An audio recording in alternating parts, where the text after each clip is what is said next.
Now, Christian and Hopeful may have thought they'd got rid of Byends, but Mr. Byends returned with some friends, Mr. Save All and Mr. Money Love and Mr. Hold the World. They presented these two pilgrims with a question.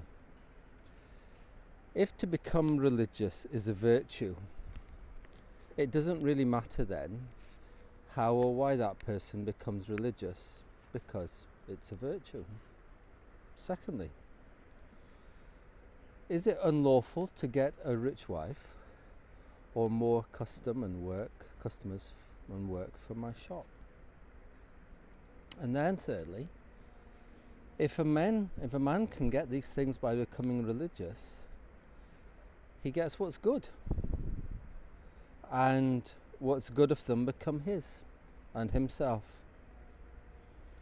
And if becoming good and religious is the way by which he gets the good, well, it's all profitable by design. Christian eventually responded,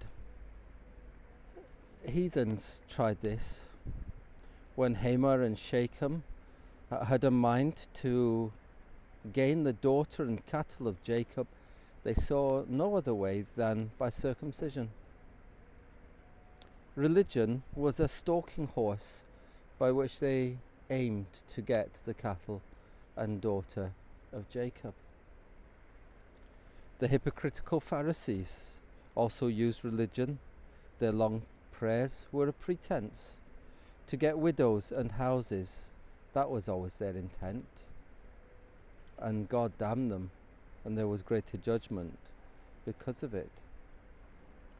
Judas was a devil because of his religion.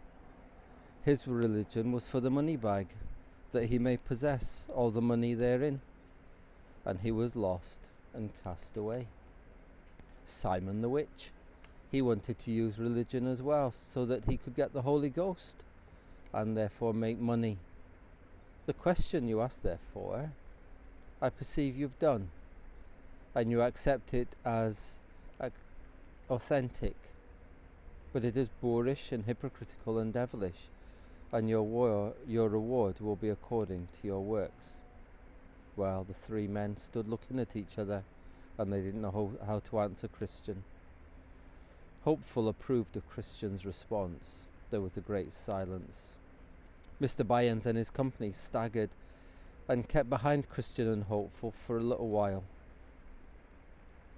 Then Christian said to his friend, Hopeful, if these men cannot stand before the sentence of men, what will they do with the sentence of God? And if they're mute when dealt with by vessels of clay, what will they do when they are rebuked by flames of devouring fire? Well, we're back looking over the river. It's a cold day, really. John Bunyan picks up a few things, and one of the things he picks up on here on this Pilgrim's Progress is the way that people hope that religion will make them rich. A friend of mine went to America. He sat in a big church beside a man, and he said, "Why'd you come to church?"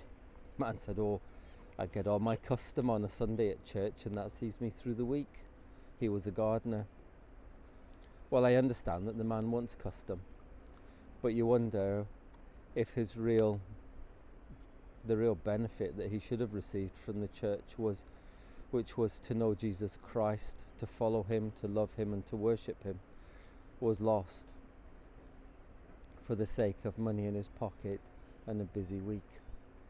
Yet there is always that danger, and especially when people look upon religion as a beneficial thing, that people will use it in order to become popular and wealthy.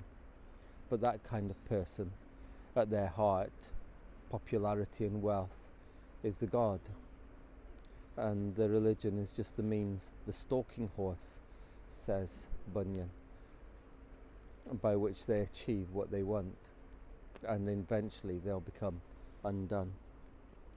As Christians, we need to make sure that our aims are true and our priorities are true, and whether Because we follow Jesus Christ, we do well or we do badly. The aim must always be to follow Jesus Christ, to stay on the right path, and to know him and to love him. Well, from me and my little friend down by the river, full of beans again. Have a good day. God bless you.